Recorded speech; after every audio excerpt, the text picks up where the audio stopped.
안녕하세요. 현대시 아카이브에서 한국 현대 시인들과 함께 이야기를 나누어 볼 이현승이라고 합니다. 한국을 대표하는 현대 시인들의 발자취를 기록하기 위한 현대시 아카이브. 오늘은 신달자 시인을 자리에 모셨습니다. 안녕하세요, 네, 선생님. 안녕하세요. 네. 오늘 인터뷰는 그간 치열하게 살아온 선생님의 시력을 돌아보고 그 기원과 좌표를 가늠해 보는 차원에서 마련했습니다. 아마도 그간의 문단 활동이나 또 다른 인터뷰들을 통해서 말씀하셨던 부분이 있으실 텐데 네, 네, 여전히 잘 모르는 분이 있다고 생각하시고 편하게 말씀 들려주시면 네, 네, 좋겠습니다.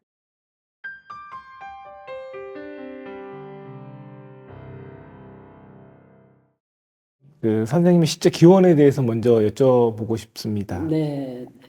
선생님이 시를 쓰도록 만들었던 유전자가 성장 과정에도 있다면 말씀 부탁드리고 싶어요. 선생님 아버지께서 선생님 그 부산으로 유학 보내시면서 네, 편지 네, 쓰도록 했다는 일화도 이렇게 읽은 기억이 네, 나고 또 선생님의 문학적 아버지라고 할 수 있는 모골 선생님과 관련된 이야기도 어디서 읽은 것 같습니다.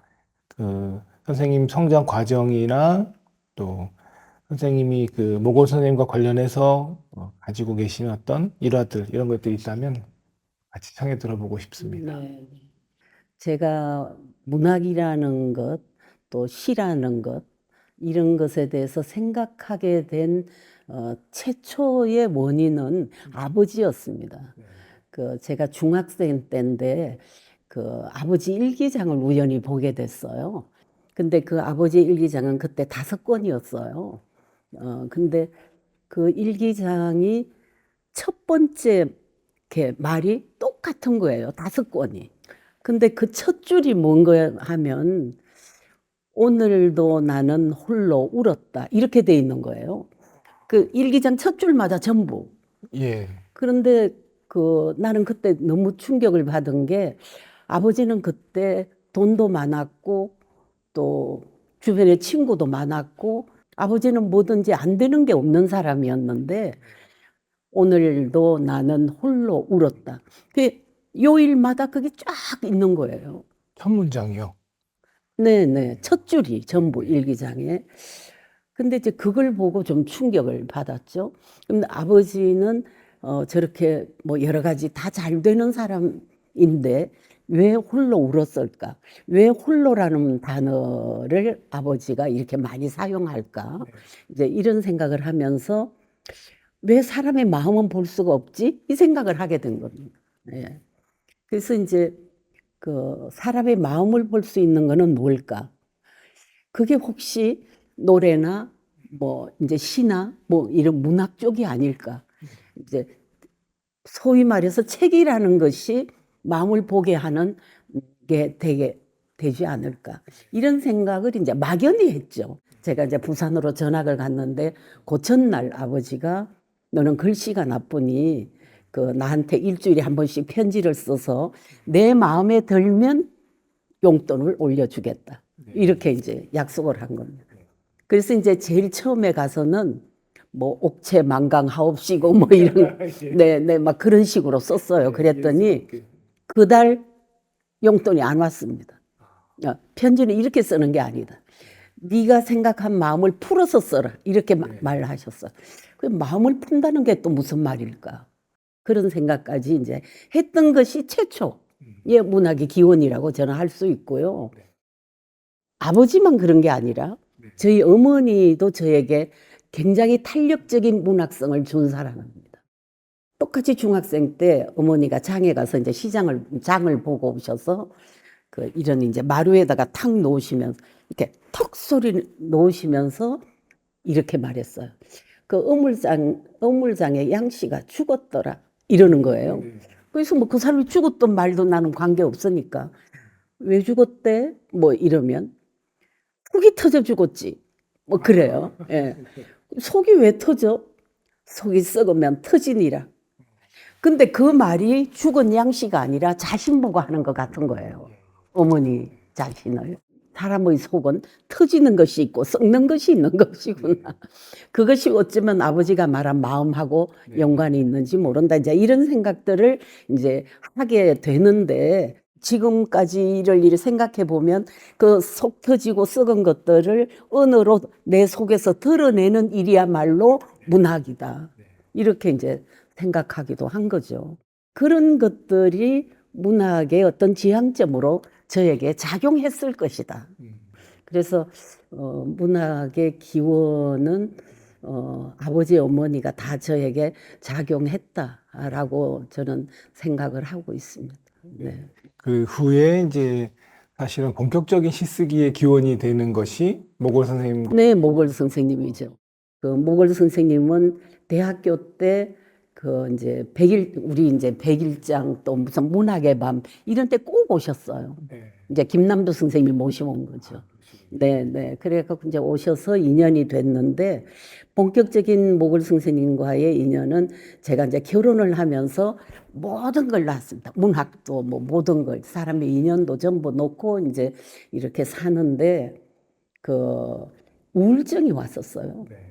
근데 이제 첫 아이를 낳았습니다.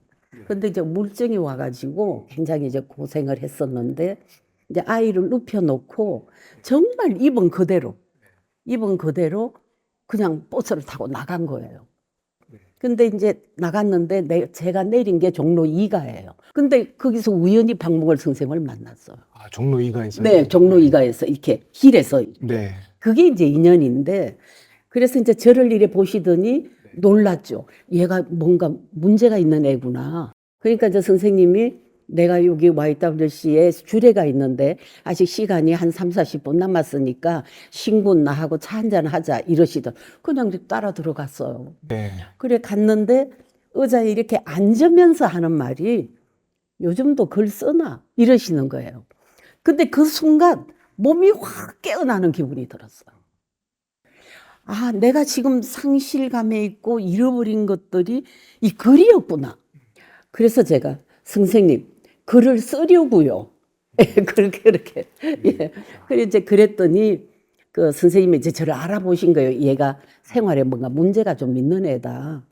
그러니까 그러면 내가 일요일은 집에 있으니까 일요일 날 우리 집에 와서 글 공부를 좀 해라. 써가지고 와라 이러시는 거예요.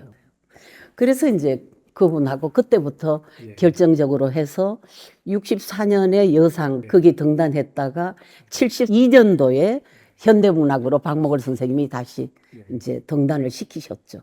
모든 면에서 박목월 선생님께서 선생님의 산파, 네, 신달자의 네. 그러니까 산파가 되어주셨네요. 제 문학을 다시 살려준 네. 그런 분이라고 할 수 있죠. 인공호흡도 하시고 산파도 되시고 예, 다 해주신 것 네, 같습니다. 네. 선생님은 여성시의 개척자로 평가받고 계십니다. 이 평가는 아마도 시 쓰는 여성이라는 사회적 역할의 리더이자 여성의 삶에 대한 시 쓰기라는 작가적 세계 모두에 걸치는 말일 거라고 생각합니다. 역시나 아마도 거의 정리된 어머니와 딸의 관계에 대한 생각이 가지고 계시지 않을까 이런 생각을 해봅니다. 딸이자 어머니인 그리고 딸을 둔 어머니인 여성으로서 가지는 고통과 기쁨 이런 게 있을 것 같습니다. 많은 사람들에게는 출산과 육아와 같은 삶이 더 정확하게는 그러한 삶이 주는 정신적 기쁨과 육체적 피로가 이 양자 모두가 문학 창작의 집념을 좀먹는다고 생각하는 경향이 있는 것 같아요. 어떻게 이걸 다 해내셨는지 궁금합니다. 모든 그 인류의 역사는 여성의 역할이 컸습니다. 그리고 저는 여자 어머니 여기에 대항할 그 어떤 것도 이 세상에는 없다고 생각하는 사람이에요. 모든 인류 역사에 보면 여성의 희생이 결국은 인류를 구원하는 게 참 많습니다. 저는 이제 5째 딸이고요, 집에서 제가. 그리고 딸만 3을 낳았고 여중학교 여고 여자대학을 나온 네, 그렇게 이제 했기 때문에 그 여성에 대한 어떤 위치랄까, 그리고 의식이랄까, 그리고 그 내면의 힘에 대해서 많이 생각을 했었습니다. 제가 결혼 초기 때 굉장히 어려운 일들을 당하잖아요. 뭐 가난이라는 것이 뭐였는지, 밥을 버는 일이 뭔지, 밥 앞에는 정말 그 어떤 수모와 굴욕도 참아야 된다는 걸 알고 그런 걸 다 견디면서도 내가 어머니라는 그거 하나만 생각하면 두려울 것이 없었어요. 네. 그렇잖아요. 아이들이 굶는데 어머니라는 사람이 뭘 못하겠어요. 근데 그런 것을 생각해 보면은 여성의 역사는 굉장히 그 인류의 어떤 그 기강에 굉장한 큰 힘을 발휘했다고 저는 보는 사람이에요. 안쪽의 이야기만 생각하더라도 대학원 공부할 때도 그 은사님께서 그런 말씀을 하셨어요. 그러니까 우리나라의 역사만 가지고 이야기하더라도 네, 우리나라 네. 역사, 현대사에서는 네, 여성의 역할이 현대사에서도 정말 절대적이다. 네, 예, 그럼요. 어머니들의 희생이 없었다면 오늘날의 한국은 없다. 모든 작가들은 그 자신들의 언어를 자신의 어머니에게서 물려받는다. 이런 얘기들이 있습니다. 그래서 남성 작가들의 경우에도 그 어머니들이 특별히 더 언변이 이렇게 탁월하달지, 네, 생각이 깊달지, 뭐 네. 이런 것들이 있는 것 같아요. 선생님도 그러면 이렇게 좀 유추해 본다면, 선생님 어머님으로부터 어떤 뭔가 고통이나 고난을 견디는 힘뿐만 아니라 지금 말씀하셨던 그 약속을 지키고 그걸 관찰하려는 더 적극적인 의지나 이런 것들이 같이 학습됐다고 이렇게 볼 수 있을까요? 어머니는 그 어떤 고난이 와도 그걸 넘어서는 그런 돌파력이 있었어요. 그리고 이제 어머니는 낮술을 좀 하셨습니다. 그러면 이제 어머니가 이제 낮술을 하다가 노래를 불러요. 아, 강물 흘러 흘러 넘치는 두 가지의 길을 흐르는 당신의 길을 막을 수 없는 이 내 몸 흐르는 두 줄기의 눈물을 어떻게 당신이 막으리요. 이게 이제 어머니가 지어서 부른 건데 당신이 가는 두 갈래 길을 내가 막을 수 없고 내 두 눈에 흐르는 눈물을 당신이 막을 수 없고 이런 겁니다.